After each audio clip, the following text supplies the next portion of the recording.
it how it was before. Get the region stronger. Exactly. So, and now we're now at 36. And the constitution is now saying, or is being interpreted to say, you must have 36 ministers. Yeah. And some people are still agitating for states. So if the president says, look, government has become too unwieldy, under the constitution I have the power to establish offices that I will need to govern efficiently and effectively without duplication of roles. Don't forget, in that 800-page report, the Onosai Committee has recommended that the 530 or 540 parastatal agencies and ministry that we have, parastatal agencies and whatever that we had, should be cut to 161. So government has become too unwieldy. So I now want to have a lean and efficient government. I have established a team. And so in other appointments, I will reflect our diversities, state, ethnic, and I will have an inclusive government. That would be a very brilliant argument. And to say, look, we can't pay ministers, so that's why we are reducing the number. That's not an argument. How much are they going to take in terms of money, really, for you to say that the federal government of Nigeria cannot pay ministers? So if the federal government of Nigeria cannot pay ministers, can they pay civil servants? But are you not? That's a big argument. Sorry, Mark, but that's a big one, because now we're bringing the revenue mobilization and fiscal into focus now, because every time we talk about inability to pay some of these political appointees, it would seem as if the money is way too high. Now you're asking the question, how much do they pay ministers, and how much does the president also earn? How much do these people earn?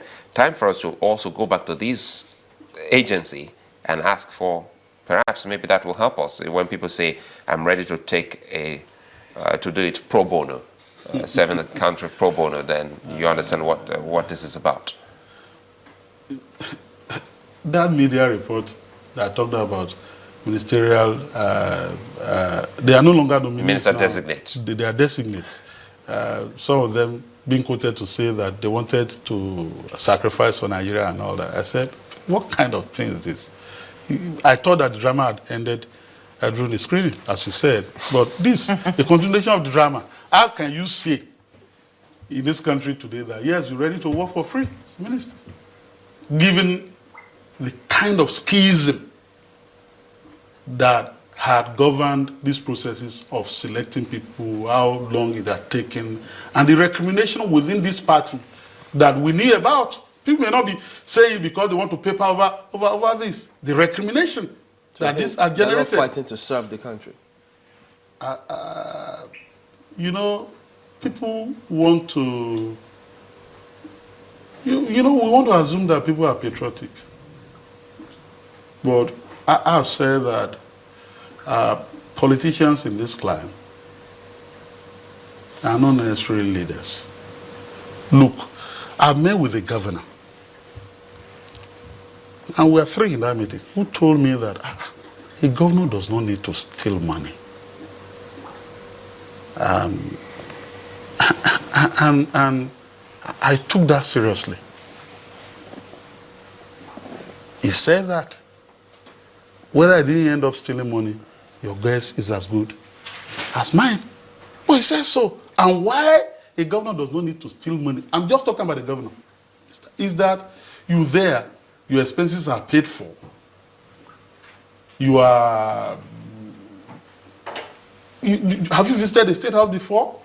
I know that you've done so several. The meal they cook, a governor said that the meal they cook in the State House every time is sufficient to feed about 70 persons. So whether you have guests or whatever, so leftover in a State House. I'm not talking about Aso Rock. So really they don't need to, what's the need of a man? And I'm not naive. I'm just saying that we just went berserk. We went overboard in the way we conduct ourselves. Things that we weren't doing before, we started doing them. This country was governed when governors weren't using jets. Look, This country was governed when we wanted independence. And go and check the history. When part of the problem we had then was that the delegates from northern Nigeria who said that they weren't ready for independence and all that were being booed and all that as they were using the train to travel up north. Train! Nigeria was being governed then. Just a train So ride. what has happened now? The train tracks that are left for us by the British colonialists, that's what we kept revamping, calling and all, no standard gauge and all that. We left, those things are there, 1903 gauge, Karan and Moda, things like that. We left them the way they are, and then we start buying matchbox size jets all over the place. And we say we are governing. What are you governing? You don't govern anything. I'm just wondering though, I mean, it's been a list since May 29, if we're to be kind, and you know, where we are right now, today is November the 2nd, and still, we're still talking about ministers. From what you've seen, so from what you've felt, do you think that our patience is justified? Can we justify the fact that we've not broken out in anger just yet? You know, I think that Nigerians made a deliberate choice in the last election. For the first time in the history of Nigeria, an opposition party came to power. And we're all happy. I was happy. Why? Because I thought that that threshold had been crossed by Benin Republic, Ghana, and some other African countries. So Nigeria, we needed to cross that threshold. And having crossed that threshold, I think that Nigerians are still waiting patiently to see in concrete terms, you know, whether their hope in a better tomorrow was justified. The government in power cannot afford to let Nigeria or to make Nigeria, I'm using my words advisedly, let Nigeria or make Nigeria to regret their decision and mourn their choice. So this government has the responsibility to ensure that governance is different from the way it was in the past. Would you say that your patience is being tested? The vulture is a patient bird. The vulture is a patient bird. But time isn't. So we're out of it this day. I mean, this segment. Thank you very much indeed, GT, a legal practitioner. We'll be back. We've got other perspectives on the same matter. You can keep your comments coming through. I appreciate it. So don't go away yet.